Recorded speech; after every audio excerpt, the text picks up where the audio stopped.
I would like to share with you an incident that actually happened back in my hometown. When this first occurred, I was pretty young, so I just picked up bits and pieces from hearing adults talk about it, but that was rare. It was like they thought whatever happened was something that had to be shameful. It always scared the heck out of me when I did hear them whispering about it. Now, after what happened and knowing more, it's even scarier. I was ending a shift at the hospital one night. It was a gloomy evening. We had a hunting accident earlier, but otherwise it was quiet. Mitch Lemieux, this guy who owns a garage on Cartier Boulevard, 5-time arm wrestling champ down at the Caribou Bar, comes in panicking, looks spooked out of his mind. I've never seen him so much as flinch before that, so I was expecting some serious carnage. He was shouting for help, so I called 2 EMTs to go out with him. They come back with a half-naked girl. Her clothes are torn to ribbons, and what was left of them was soiled. She had cuts and bruises, and what appeared to be pond scum or something all over her. She had this deadness in her eyes. It was like nothing I had ever seen before. They get her in a blanket, put her in a stretcher, and take her away. Everyone in the waiting room is just now standing there. The only sound is Mitch's panting, because everyone knew that girl was Chantal Norman, the same Chantal who has been missing for 12 years.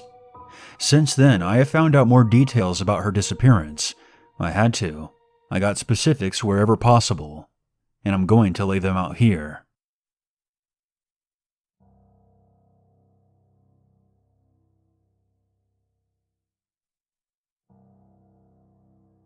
I may have heard more talk than some as a kid, because of my big sister Virginia. She was friends with Chantal and the other two, Jenna and Lisa. She was supposed to hang out with them that weekend.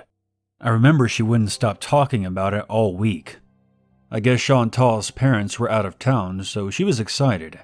When Thursday came around, she starts saying that she doesn't feel like going anymore. My mom questions her, asks if she had a fight with the other girls, even asked her if she was pregnant. Virginia got upset and left the table, saying, "You don't understand." By Saturday, she was crying all the time for no good reason. She finally told my parents that she knew something bad was going to happen that weekend. "They're going to die, Mom." That sticks out in my memory like it happened yesterday. She was so certain, and it gave me chills. But no one believed her. On Monday, Virginia came home from school hyperventilating. My mom could barely get a word out of her. When she did, it was, "They're gone!" 3 girls disappeared that Saturday night. Had Virginia gone, she would have been the 4th. The night of the disappearance, Maestro's Pizza had a call from Chantal's phone at 8:47 p.m. The driver recorded the delivery at 9:20 p.m. He said the girls looked okay when he delivered the pizza. All 3 were at the door. He said it seemed like one of them kept looking behind her, as if someone else was there. He didn't see anyone else though. A receipt from a nearby liquor store was time-stamped at 9:39 p.m. The clerk recalls only seeing Jenna and Lisa. Chantal was not yet 18, so that may have been why. In that part of Canada, the drinking age is 18. They didn't appear to be distressed, although one of them kept checking her watch. At 10:14 and 10:17, 2 calls were found in Chantal's phone records. Neither call was local. One was to a law office 300 miles away.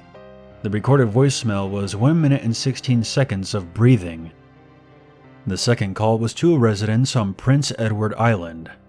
The woman who answered the phone said that the caller asked, "Is he there?" and then hung up before she could get clarification.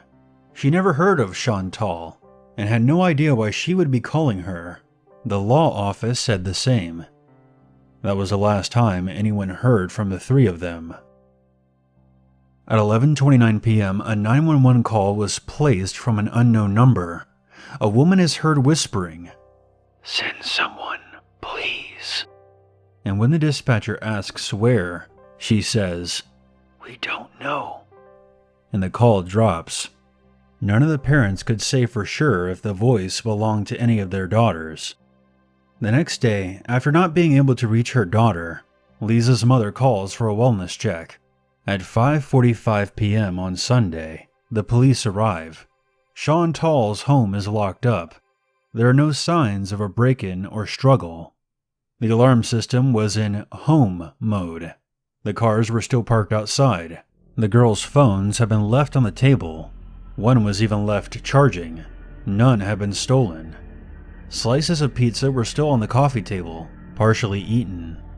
Half-empty drinks were still beside the plates. It was like they had been in the middle of having a good time, drinking, listening to music, when they suddenly dropped everything and ran off. It's not even clear how they locked up the house, because the house keys were found on the kitchen counter. Nobody could understand it. But there was a bad feeling about the whole thing. Even the cops said they felt dread when they approached the home. It was like what Virginia had felt before, like something terrible happened. The usual events that surround missing girls followed. Much of the community helped search the surrounding wooded areas. Signs were put up everywhere, all the way to Montreal. It must have cost a fortune. The bay was searched and a body was found, but it turned out to be someone else. In fact, I believe that body was never positively identified. The police questioned everyone who knew the girls. Family, friends, neighbors. Nobody saw or heard anything suspicious. They questioned Virginia a few times about why she hadn't spent the weekend with them as planned, and why she wasn't helping out with the searches. To the latter, she said, "It's too late."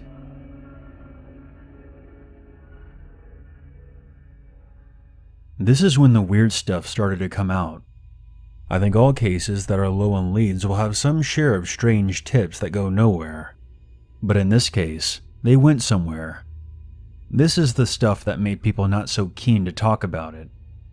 The first strange report was from an old man, a retired cop, who lived in a town about an hour away.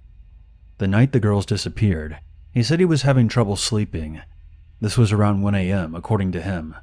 While he was taking a leak, he hears someone in his backyard.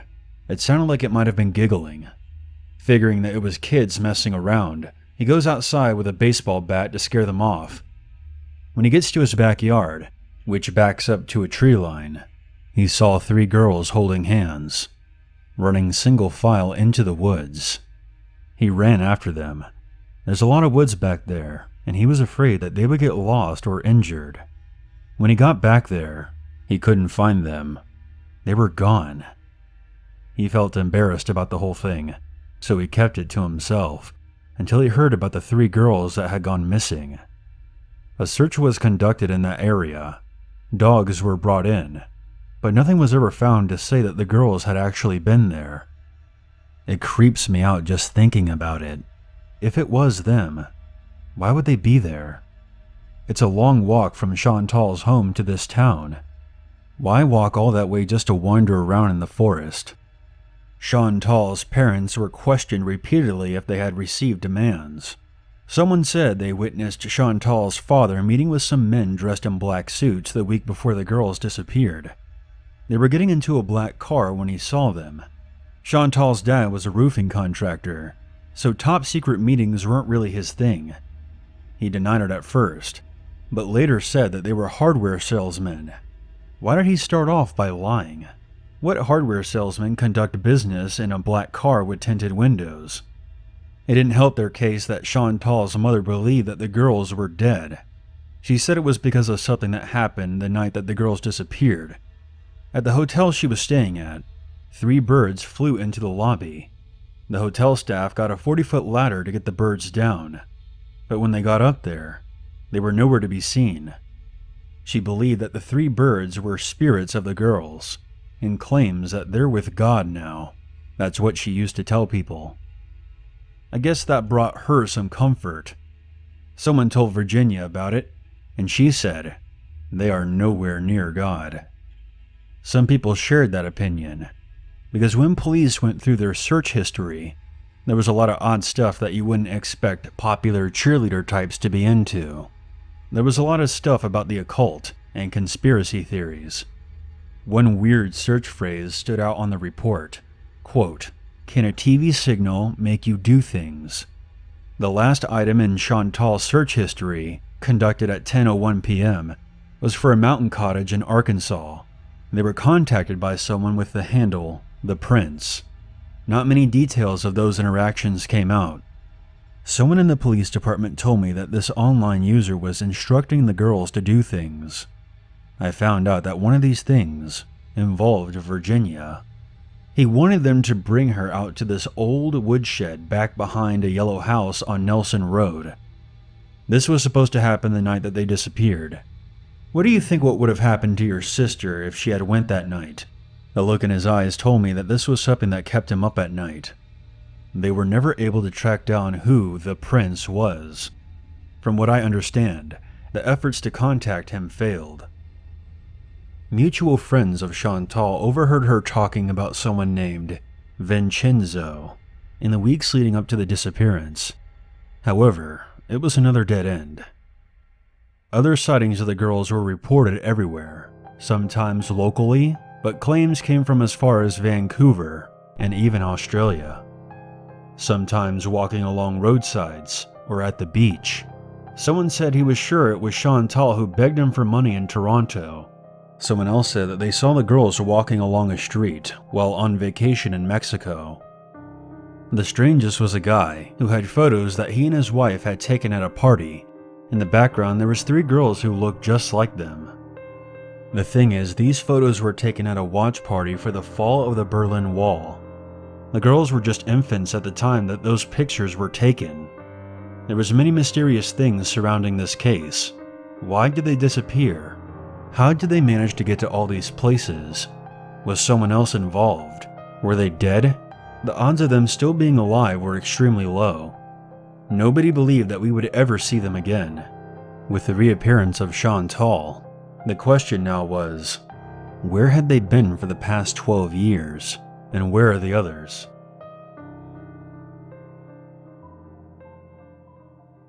Mitch told everyone who'd listen how he had found her. He had been on his own land. Well, his father's land, technically. Acres and acres of forest that went back for miles.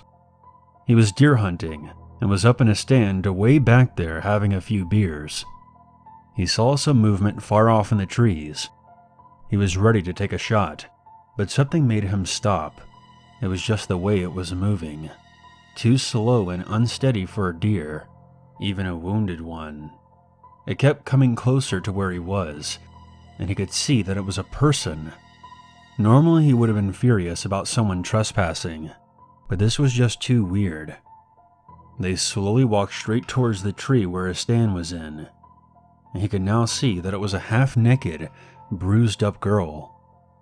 "Wherever she's been, I don't ever want to go," he told me. It sent a shudder right through me. She reeked of something. It was like a burning tar smell, and all I could think was that she had been to hell and back. The ER doctors concluded that she would be physically okay. She would need some rest, but otherwise would make a full recovery. What she really needed was a psychological evaluation. Whatever peace and quiet she had in her room ended quickly. Police arrived to question her. Her parents, now divorced, were called in, and they all wanted to know where she had been, and if she was okay. She still had that dazed, mindless look, even when her mother was by her side. When she finally spoke, she gave an address. They tried to get more out of her, but that's all she would tell them, just the address. It was on the other side of town past the old drive-in. Not many people live out that way anymore. Police sent someone to the address immediately, hoping the other girls would be there. I found out from a friend that they had trouble finding it, because the yard was so overgrown that the house number was covered. The place itself was a sagging, rotten old house with busted-out windows. As 2 police officers went to go check it out, the place instantly put them on edge. They go inside and find an old mattress and a bunch of dolls on the floor. They heard a thudding sound from upstairs, and one of them went up to check it out. The one that went upstairs went room to room looking for the source of the noise. He comes to one room where he sees the window shutters are open. He approaches the window, and it occurs to him that there wasn't any wind. He searches the rest of the upstairs and finds no one. He then made his way back downstairs to check in with his partner. His partner had been flipping through a book that he found. It was a book about the Nazis, with Polaroids of children between the pages. They decided to get out of the creepy place and come back during the daylight. On the way out, they both noticed that the back doors were now open. They were positive that they had been closed when they arrived. The investigators looked over the entire property for the next few days. There was a lot of bloodstains in one of the rooms upstairs. They were tested and came back inconclusive. The Polaroids were reviewed, but no one could identify who the children were. There wasn't even a hint that Chantal or the others had been in that house. They couldn't figure out why Chantal was so fixated on that address. The owner of the house, according to property records, bought the place in 1974. Nobody in that town had ever seen or heard of this person. As far as the police could determine, this person didn't exist. Others still living in the area said they had seen vehicles at that home before, years ago, but never the same vehicle twice. Hospital staff left Chantal's mother to stay with her for the rest of the night. She didn't want to leave her side. Perhaps she was afraid of losing her again. One of the nurses heard her asking Chantal, "Where have you been all this time? You don't look a day older." Chantal simply replied, "I wasn't anywhere." Technically, my shift was over, but with what happened, I stayed on to help. I didn't try to go visit Chantal. I never really knew my sister's friends, so I was surprised when I heard that Chantal wanted to see me. I figured that this had to be about Virginia, and I was right. She asked me if Virginia could come see her. I imagined how much she missed her friends and family for all this time. I was so quick to promise that I would try my best. My sister left town 11 years ago, and she barely even called anymore. Something about the incident changed her, but I did have her number, of course, so I called and told her everything that happened. "She's been asking to see you. Maybe she can tell you more about what happened." I was sure that she was going to hop on a plane. Instead, Virginia just said, "Chantal is dead. They're all dead. They've been dead for a long time now." I replied, "V, I was looking right at her and she spoke to me. She's on an IV drip. She's alive." "I don't know who or what that is. All I know is if I come home, I'll never be seen again." She then hung up. I called back a few times, but she wouldn't answer. I couldn't go face Chantal with that news, so I just went home. I spent the night beating myself up about it. I could barely sleep. Around 3 a.m., I heard a faint knocking at my front door. All sorts of ideas went through my mind. What if Virginia decided to fly in after all? Before I could get up and go to the door to see, my phone rang. It was Virginia. I answered and asked right away if it was her at my front door. She told me that she had a bad feeling and had woken up in tears. She was sure something had happened to me. "Please, don't answer the door," she said. I heard the knock again, and I didn't answer. V and I weren't close, but I trusted her. I spent the rest of that morning hiding out in my own house. I was really freaked out about the whole thing. I found out later that day, Chantal had gotten out of her bed during the night, around 2:45 a.m., while her mother slept. The hospital cameras showed her walking out calmly, and nobody noticed.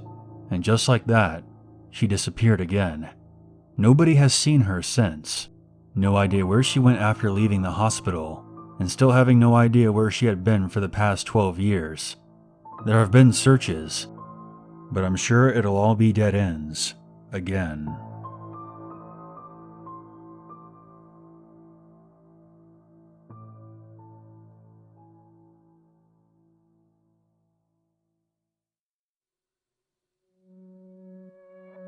Hey guys, thanks for watching. Today's story was brought to you by Mr. Jared Roberts, the author of many renowned horror stories that have been featured in anthologies and on podcasts. Be sure to follow him on Reddit, Facebook, and Twitter. Links are in the description. Until next time, I'm your Uncle Unit, and as always, never forget